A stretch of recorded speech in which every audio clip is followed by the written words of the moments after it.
పెళ్లి మండపానికి కొరియర్ చేయడం ఏంటో, ఏంటో విచిత్రమైన మనుషులు అని గొణుక్కుంటూ ఓ పోస్ట్ మ్యాన్ కళ్యాణ మండపం దగ్గరకు వచ్చి ఆగాడు.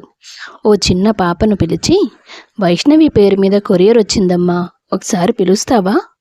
వైష్ణవి అంటే పెళ్లి కూతురు. సరే, నేనిప్పుడే పిలుచుకొస్తాను అంటూ ఆ పాప వెళ్ళి, అక్క, నీకేదో పోస్ట్ వచ్చింది, పోస్ట్ మ్యాన్ బయటే ఉన్నాడు, నేను రమ్మంటున్నాడు. ఈ టైంలో పోస్టా? నా ఫ్రెండ్స్ ఎవరో అయి ఉంటారు, వాళ్ళకే ఇలాంటి ఐడియాలు వస్తాయి అనుకుంటూ బయటికి వెళ్ళింది ఆమె. ఓహో, మాధురి పంపించిందా అంటూ ఆ కవర్ తీసుకుని సంతకం చేసి పోస్ట్ మ్యాన్ను పంపించేసింది. దీని తర్వాత ఓపెన్ చేసి చూడొచ్చు, కానీ వాష్రూమ్కి వెళ్ళి రావాలి. మండపం లోపల ఉన్న వాష్రూమ్లో ఫ్లష్ పనిచేయడం లేదు. ఆ చివరిలో ఉన్న వాష్రూమ్కి వెళ్దాం. మళ్ళీ మండపంలో కూర్చుంటే 2 గంటల వరకు లేవడానికి కుదరదు అనుకుంటూ పెళ్లి కూతురు వాష్రూమ్ వైపుగా వెళ్ళింది. ఆమె అటువైపు వెళ్ళడం ఎవరూ గమనించలేదు.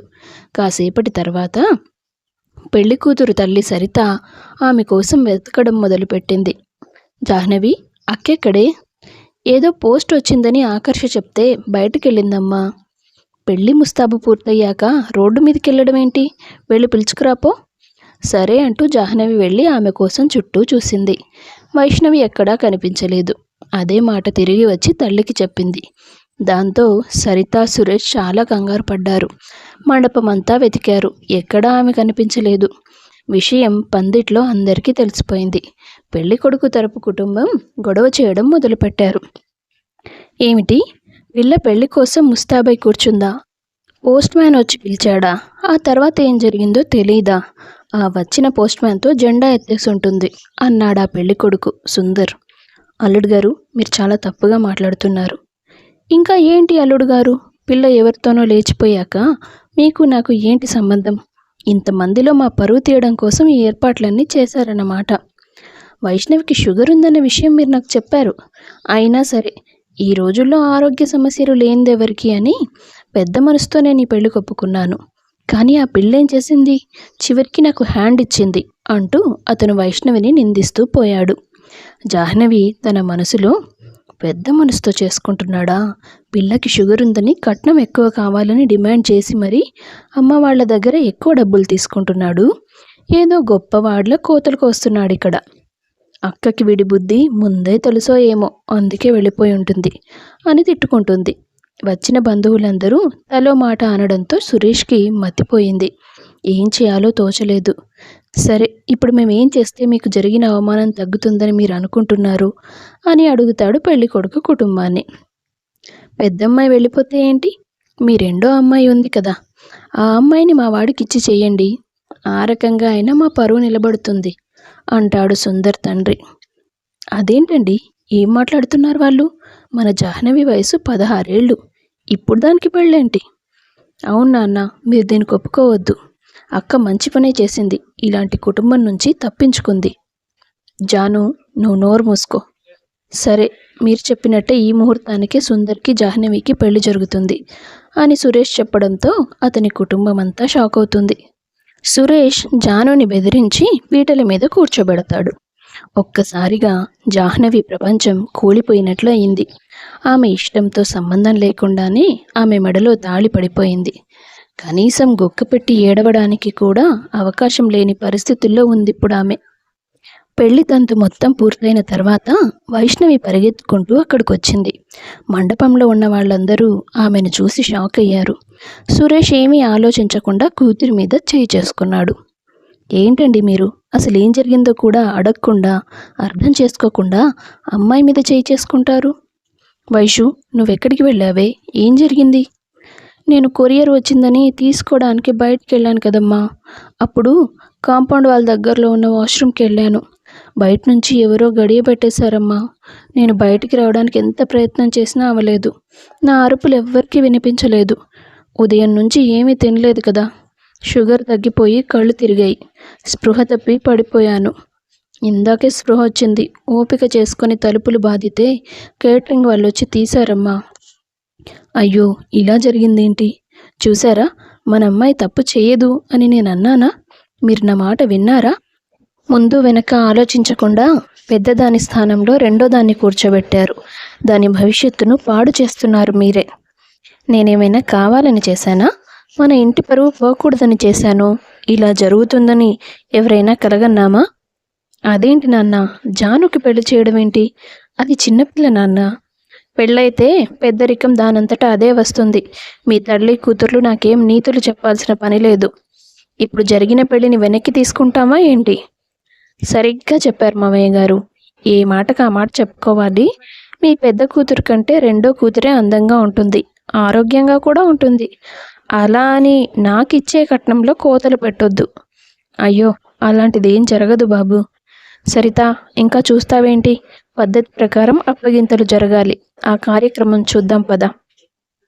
అలా తన కుటుంబానికి మాట్లాడే అవకాశం ఇవ్వకుండా తన నిర్ణయాన్ని వాళ్ళ మీద రుద్ది జాహ్నవిని సుందర్తో అత్తగారింటికి పంపించేశాడు సురేష్.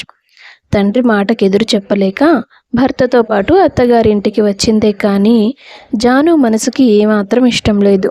వాళ్ళ మధ్య నిలబడ్డం కూడా అసౌకర్యంగా భావిస్తోంది ఆమె. అలాంటి పరిస్థితుల్లో అత్తగారింట్లో ఆమె ప్రయాణం మొదలైంది. 2 రోజులు ఫంక్షన్లు, పూజలు అని హడావిడిగా సాగిపోయింది. 3వ రోజు ఆమెకు అగ్ని పరీక్షగా మారింది. ఏంటి, ఈరోజు మనకి ఫస్ట్ నైట్ అరేంజ్ చేశారని భయపడుతున్నావా? భయపడకు. ఈ పెళ్లి జరిగితేనే మీ నాన్న నాకు పూర్తి డబ్బులు ఇస్తాడు. కాబట్టి ఆ నిమిషంలో మీ అక్క కనిపించకపోవడంతో నేను పెళ్లి చేసుకున్నాను.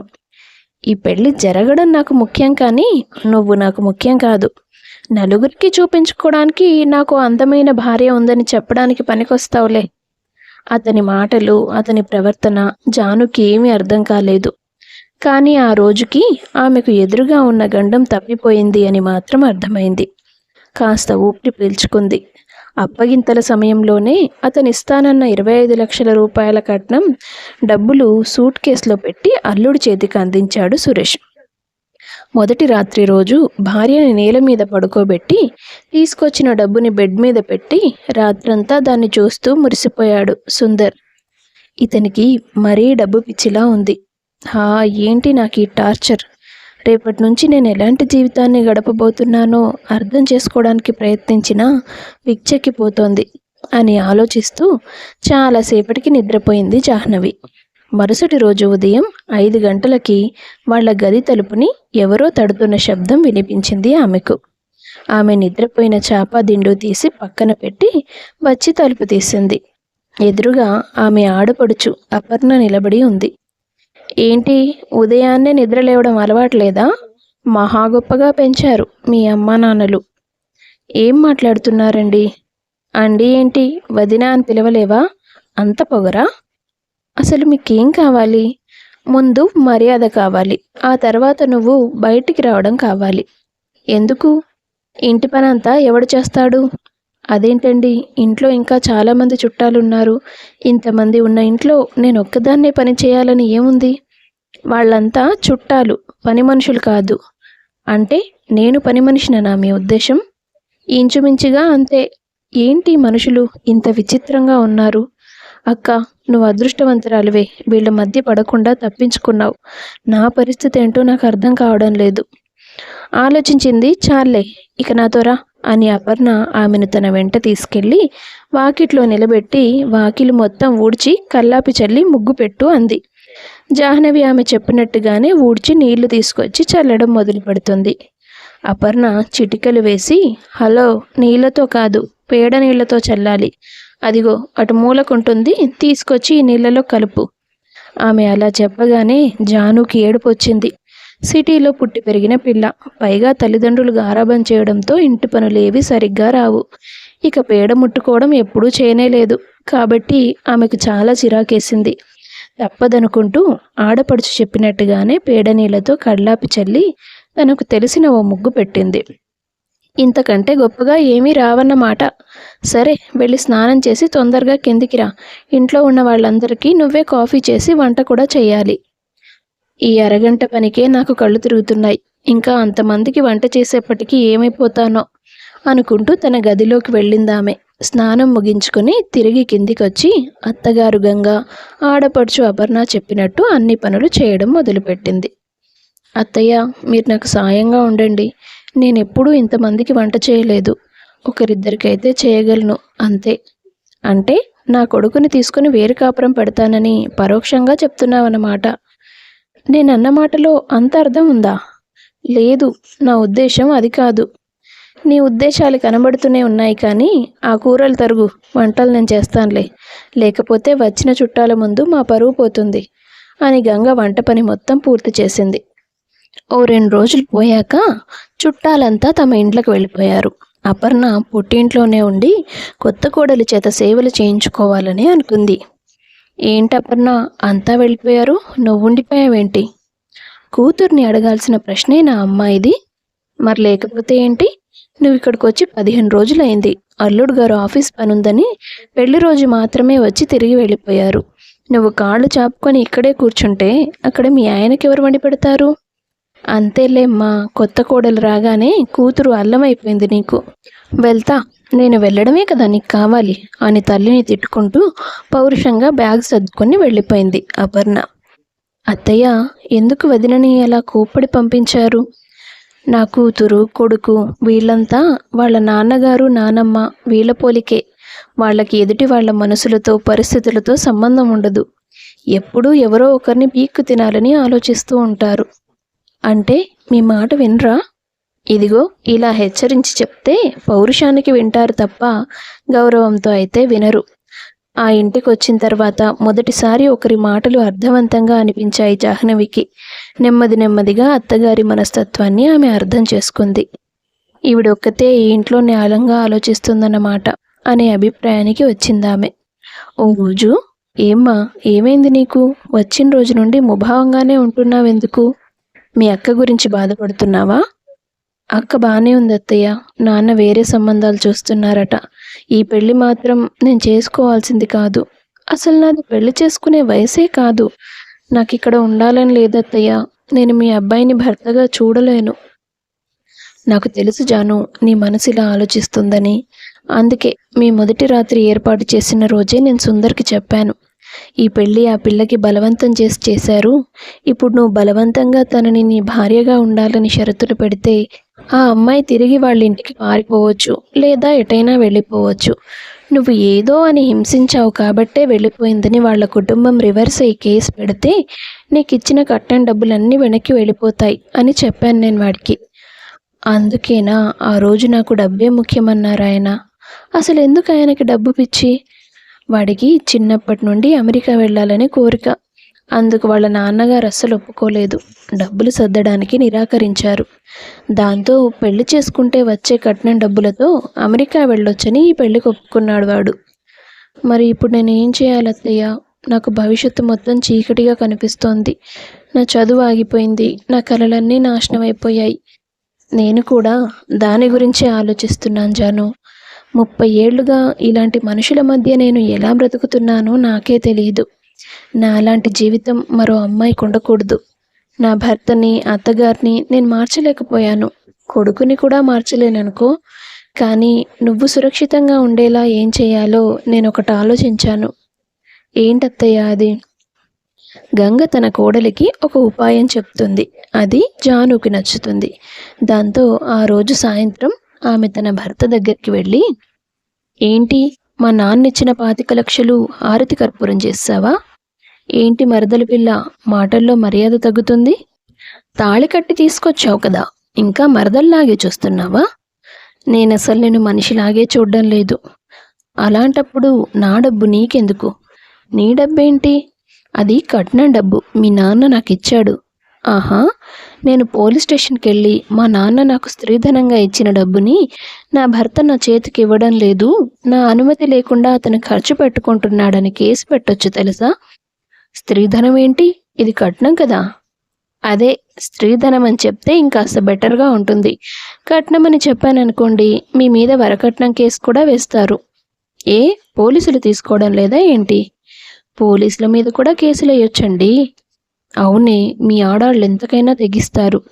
అయినా నేనేమీ ఖర్చు పెట్టలేదు. అమెరికా వెళ్ళాలంటే బ్యాంక్ బ్యాలెన్స్ చూపించాలి, దానికోసం దాచుకున్నాను. అక్కడికి వెళ్ళాగా ఉపయోగించుకుంటాను ఆ డబ్బుల్ని. ఆహా, మరి నన్నేం చేస్తారు? నీకెలాగో ఈ పెళ్ళి ఇష్టం లేదు కదా, నువ్వు వెళ్ళిపో ఇంట్లో నుంచి. అబ్బా, ఎన్ని తెలివితేటలండి మీకు. నేను వెళ్ళడం అంటూ జరిగితే మీరు తెచ్చుకున్న సూట్ కేస్ని పట్టుకునే వెళ్తాను. అలా కుదరదు.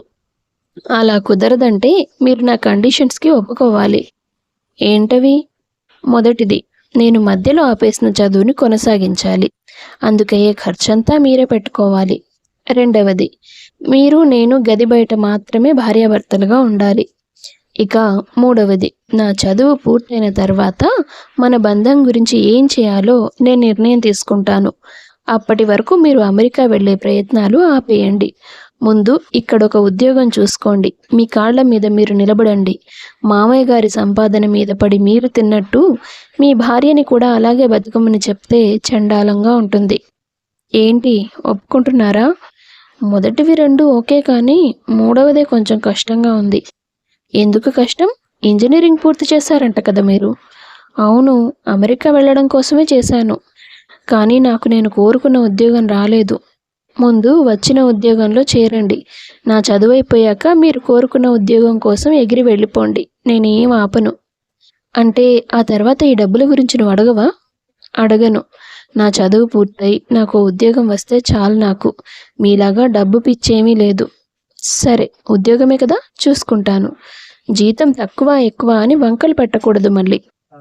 అలా అని పార్ట్ టైం జాబులు చూడొద్దు. మీ చదువుకు తగ్గ ఉద్యోగం, జీతం తక్కువైనా పర్వాలేదు. సరే, ఇంత చిన్న వయసులో నీకు ఇన్ని మాటలు ఎలా వస్తాయి అసలు? అవన్నీ మీకెందుకు, ముందు నేను చెప్పింది చేయండి. సుందర్కి వేరే దారి లేకపోయింది. భార్య చెప్పినట్టుగా ఉద్యోగాల వేట మొదలుపెట్టాడు. అక్కడ ఆమె మాట్లాడిన మాటలన్నీ గంగ మనసులో నుంచి వచ్చినవే. అత్తగారు చెప్పింది చెప్పినట్టుగా భర్తతో చెప్తుంది జాను. ఆ తర్వాత అతను ఉద్యోగం సంపాదిస్తాడు. భార్యను చదివించడం మొదలు పెడతాడు. ఒక మామూలు మధ్యతరగతి సగటు కుటుంబ జీవితం ఎలా ఉంటుందో సుందర్కి నెమ్మదిగా అర్థమవుతూ వస్తుంది. తన సంపాదనతో ఓ మనిషిని పోషిస్తూ చదివిస్తూ ఇంటి ఖర్చులకు డబ్బులు ఇస్తున్నానని అతనిలో గర్వం ఉప్పొంగుతుంది. నెమ్మదిగా తన భర్తలో మార్పు వస్తుందని జాహ్నవి కూడా గమనిస్తుంది.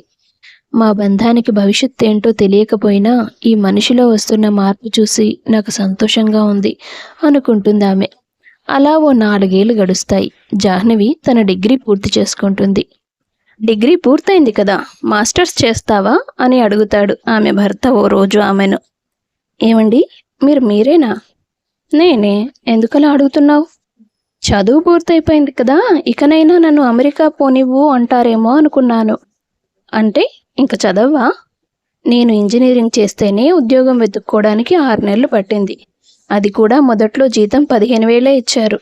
ఈ ఇంట్లో నాన్న నేను ఇద్దరం సంపాదిస్తున్నాం కాబట్టి ఖర్చులకు లోటు తెలియలేదు. కానీ ఆ 15,000తో నేనే ఇంటిని నడపాల్సి వస్తే ఎలా ఉండేది? మరి డిగ్రీ చదివిన నీకు బయట అంత మంచి ఉద్యోగం ఏం దొరుకుతుంది? మాస్టర్స్ కంప్లీట్ చేసుకొని ఒక మంచి ఉద్యోగం దొరికితే జీతం బాగా వస్తే అప్పుడు నీ జీవితం కూడా బాగుపడుతుంది. భర్త మాటలు ఎంతో శ్రద్ధగా వింటోంది ఆమె. మీరింత బాగా ఆలోచిస్తున్నారా? డబ్బుంటే చాలు, నాకు నువ్వు అక్కర్లేదు, నువ్వేమైపోతే ఏంటి అన్న ఆ సుందరేనా మీరు? నువ్వేం వెక్కిరించక్కర్లేదు. వెక్కిరించట్లేదండి, సంతోషపడుతున్నాను. ఇన్నాళ్ళు మనం మన ఒప్పందం ప్రకారం కాలాన్ని గడుపుతూ వచ్చాం. ఎప్పుడూ స్నేహితులుగా మెలగలేదు. ఎలాగో మీరు నన్ను పోస్ట్ గ్రాడ్యుయేషన్ చేయిస్తానని అంటున్నారు కదా, అంటే మరో 2 సంవత్సరాలు మనం కలిసే ఉంటాం. ఈ 2 ఏళ్ళు మనం మంచి స్నేహితులుగా ఉండొచ్చు కదా. మీకేమైనా ప్రాబ్లమా? అదేం లేదు. అయితే ఇవాళ నుంచి మనం ఫ్రెండ్స్గా ఉందామా? సరే, మరి నా ఫ్రెండ్గా నేను మీకు ఇచ్చే ఫస్ట్ రెస్పాన్సిబిలిటీ ఏంటో తెలుసా? ఏంటి? ప్రతిరోజు మీరే నన్ను కాలేజీకి తీసుకెళ్ళాలి. వచ్చేటప్పుడు ఇద్దరి టైమింగ్ ఒకటి కాదు కాబట్టి నేను ఆటోలో వచ్చేస్తానులేండి. సరే. అలా ఆ రోజు నుండి వాళ్ళిద్దరూ తమకంటూ కొంత సమయం కేటాయించుకొని మాట్లాడుకోవడం మొదలుపెట్టారు. ఒకరి ఆలోచనలని మరొకరు పంచుకోవడం మొదలైంది. జానుకి కాలేజీ ప్రారంభమైనప్పటి నుండి అతనే తన భార్యని తీసుకెళ్లి కాలేజ్ దగ్గర దిగబెట్టేవాడు. ఆమెతో కలిసి ప్రతిరోజు అలా ప్రయాణం చేయడంలో అతనికి కూడా ఒక రకమైన ఉత్సుకతను పెంచింది. ఇద్దరి మధ్య నెమ్మదిగా ఆకర్షణ మొదలైంది. జాను చదువు పూర్తయిపోతే నేను అమెరికా వెళ్ళిపోవాలి, అదే కదా ముఖ్యం.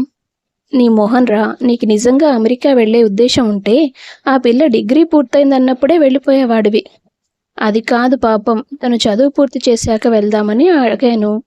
అయితే నీ పెళ్ళాన్ని వదిలేసి వెళ్ళిపోతానంటావు. మరి నీకు పెళ్ళి పిల్లలు అవసరం లేదా? అమెరికా వెళ్ళి ఏ తెల్లమ్మాయినో పెళ్లి చేసుకుందామని అనుకుంటున్నావా? లేదు.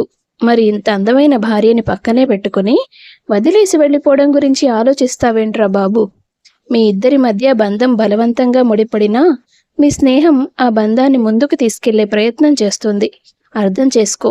ఆ పిల్లకి మంచి భవిష్యత్తు ఇవ్వడం అంటే నువ్వు జీవితాంతం తన చెయ్యి పట్టుకొని సురక్షితంగా చూసుకోవడమే అని తనలో తానే ఘర్షణ పడుతూ ఉంటాడు అతను. అత్తయ్య ఇచ్చిన సలహా వల్ల నా జీవితం ఒక గాడిలో పడిందని సంతోషించాను ఇన్ని రోజులు. కానీ ఆయన నిజంగానే వెళ్ళిపోతే అప్పుడు పరిస్థితి ఏంటి? ఈ 5 ఏళ్లలో ఆయనలో ఎంతో మార్పు వచ్చింది. అవతలి వాళ్ళ జీవితం ఏమైపోతే నాకేంటి అన్నట్టుగా ఉండే మనిషి నా కోసం ఇంకో 2 ఏళ్లు తన కలని వాయిదా వేసుకునేంత మార్పు వచ్చింది. అలాంటి మనిషి నన్ను ప్రేమించడం మొదలు పెడితే మా జీవితం అద్భుతంగా మారుతుంది. కానీ నేను ఇలా ఆలోచిస్తున్నానని ఆయనకి తెలిస్తే ఏమంటారో అనుకునేది ఆమె.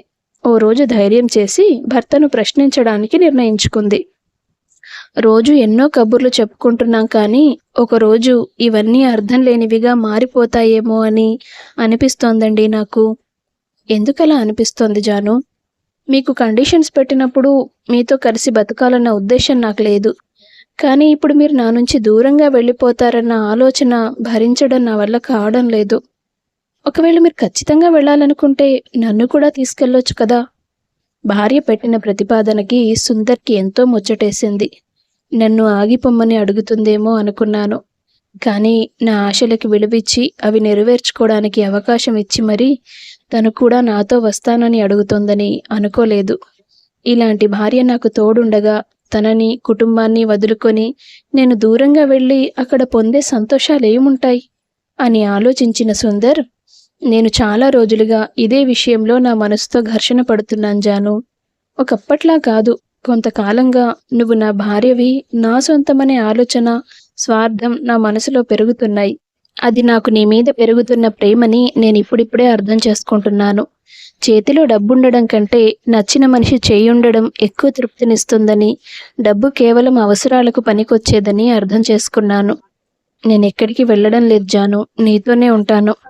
భర్త మాటలు విన్నాక జాను సంతోషం ఎల్లలు దాటింది.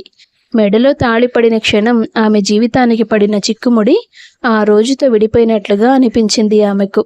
ఆ రోజు నుండి సుందర్ జాహ్నవీలు తమ సరికొత్త జీవితాన్ని మొదలుపెట్టారు. కథ నచ్చితే వీడియో లైక్ చేసి షేర్ చేయండి. తప్పకుండా ఛానల్ను సబ్స్క్రైబ్ చేసుకోండి. మీ అభిప్రాయాన్ని కామెంట్స్ రూపంలో తెలియపరచండి. అందరికీ ధన్యవాదాలు.